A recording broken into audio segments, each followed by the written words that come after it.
छोटी नैया, इस भव सागर में तेरा। जीवन मेरा एक छोटी नैया, इस भव सागर में तेरा। हिलेगा डुलेगा डर लगेगा, प्रभु तू इसे लेके चला। हिलेगा डुलेगा डर लगेगा, प्रभु तू इसे लेके चला।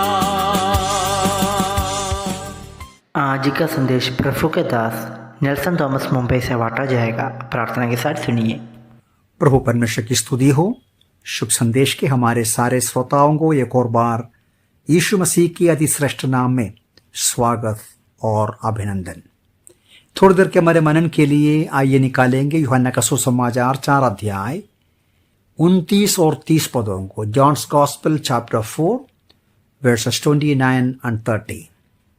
प्यारों, पिछले कई हफ्तों से यीशु मसीह और समरी स्त्री के बीच में जो बातचीत हुआ, उस बातचीत के आधार पर कई सच्चाइयों को हम देख रहे थे। हमने देखा किस प्रकार यीशु मसीह उस स्त्री को सच्ची आराधना के बारे में सिद्धांत समझाया, सिखाया। जब यीशु मसीह ने सच्ची आराधक कौन है और कैसे आराधना करना है, इन बातों को सिखाते वक्त उस स्त्री का प्रतिक्रिया हम 25वां पद में पढ़ते हैं। वो 25वां पद में ऐसा कहती है, मैं जानती हूं कि मसीहा जो कृष्ण कहलाता है आने वाला है। जब वो आएगा तो हमें सब कुछ बता देगा। यह बहुत महत्वपूर्ण एक कन्फेशन है। जब यीशु मसीह के मुंह से परमेश्वर के बारे में, सच्ची आराधना के बारे में जानकारी मिला, संदेश मिला, उस स्त्री कह रहा है, मैं जानती हूं मसीहा आ रहा है। जब मसीहा जब आएगा तो ये सारी बातें हमको सिखाएगा। आप जानते हैं ये यहूदियों का भी विश्वास है, आशा है। हर एक यहूदी उस समय और आज भी आशा करते हैं मसीहा का आगमन, जो उन्हें छुड़ाएगा, बंधन से छुड़ाएगा। लेकिन शमरी स्त्री के समय में अधिकांश यहूदी लोग उस प्रकार का मसीहा का कामना किया, आशा किया, जो उनको रोमी बंधन से छुड़ाएगा, जो उसको राजनीतिक रूप में आजादी देगा। लेकिन ये शमरी स्त्री भी ये विश्वास करता था कि मसीहा आने वाला है। ये व्यवस्था विवरण का पुस्तक में लिखी हुई बात के आधार पर है। यीशु तुरंत अपने आप को उनके सामने प्रकट कर कर बोलते हैं। 26वां पद में पढ़ते हैं, यीशु ने उससे कहा, मैं जो तुझसे बोल रहा हूं वही हूं। मैं वही हूं। वास्तव में बहुत महत्वपूर्ण एक प्रकटीकरण यहां देखता है। हम सुसमाचार पढ़ेगा तो समझ में आएगा, यीशु मसीह कई बार अपने आप को प्रकट करने से वो दूर रहा। जैसा मैंने कहा, यहूदी लोग पूरा एक ऐसा एक मसीहा का इंतजार कर रहा है जो उनको रोमन बंधन से छुटकारा देगा। उस समय यीशु मसीह अपने आप को मसीहा के रूप में उनके सामने प्रकट कर कर नहीं दिखाया। लेकिन समरी स्त्री का हृदय के अंदर से उसके पहले के शब्दों में उनका पापों को कबूल किया, उनका कमी को कमजोरी को कबूल किया, जीवन का पानी की आवश्यकता वो कबूल किया, और उसने मसीहा का इंतजार वो बता दिया। यीशु मसीह अपने आप को प्रकट कर कर दे दिया। मैं हूं। ये पुराने नियम में परमेश्वर पिता ने मूसा के सामने अपने आप को प्रकट करते समय दिया हुआ नाम है।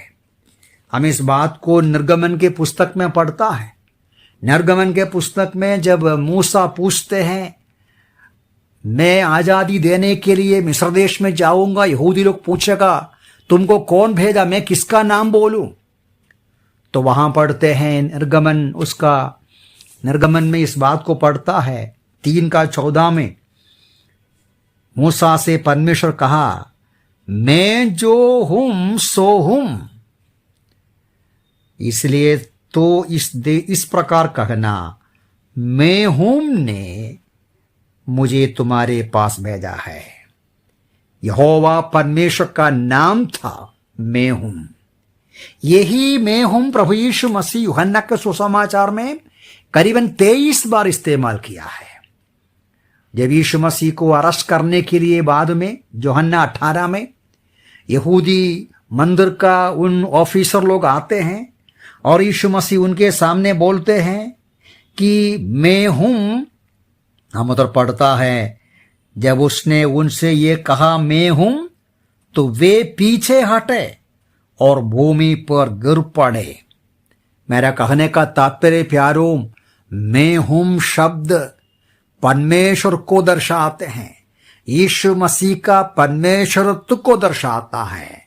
उस शब्द में जो ताकत है, जो अधिकार है, ये यूहन्ना 18 अध्याय में उनको पकड़ने के लिए आया हुआ ऑफिसर लोगों के सामने उस नाम यीशु पुकारते समय, यीशु बोलते समय वे गिर जाते हैं। इतना अधिकार और पावरफुल नाम। जब वो स्त्री के सामने, समरी स्त्री के सामने यीशु बोला, मैं वही हूं जो तुमसे बात कर रहा है। वास्तव में नीचे के पदों को जब हम पढ़ते हैं, उस समय हम पढ़ते हैं 28 में उस स्त्री ने अपना बर्तन वहीं छोड़ा, नगर में जाकर लोगों से कहा, आओ एक मनुष्य को देखो जिसने वो सब कुछ मैंने किया मुझे बता दिया। कहीं यही तो मसीह नहीं? उस स्त्री का जो प्रतिक्रिया हमें दर्शाते हैं वो कितना आश्चर्यचकित हो गई। जैसा वो सुना यीशु मसीह का आवाज, मैं हूं वही, वो आश्चर्यचकित होकर उनका पानी भरने का बर्तन उधरी छोड़कर अपने नगर की ओर, गांव की ओर दौड़ा, जाकर सबको बुलाकर लेके आया। बोला, देखो मेरे जिंदगी की सारी गुप्त बातें बताया हुआ एक व्यक्ति को मैंने देखा, क्या ये मसीहा नहीं? सचमुच में उसने विश्वास किया, उसका विश्वास के आधार पर कबूल किया, उसका विश्वास के आधार पर वो दौड़ कर लोगों को बोला है। हम पढ़ते हैं वो लोग आया, उनका 39 भी देख लीजिए, 39वां पद में, उस नगर के अनेक समरियों ने यीशु पर विश्वास किया, क्योंकि उस स्त्री ने इस कथन के द्वारा साक्षी दी, जो कुछ मैंने किया वो सब उसने मुझे बता दिया। और नीचे बोलते हैं, उस गांव के लोग बोलता है, हम जान के ये हैं, हम स्वयं सुन लिया है कि यही सचमुच जगत का उद्धार करता है। प्यारों, समरी स्त्री की कहानी हमें ये बहुत सारी सिद्धांत देता है, सबक सिखाता है। 4 मुख्य बिंदु में जल्दी बोलकर बंद करता हूं।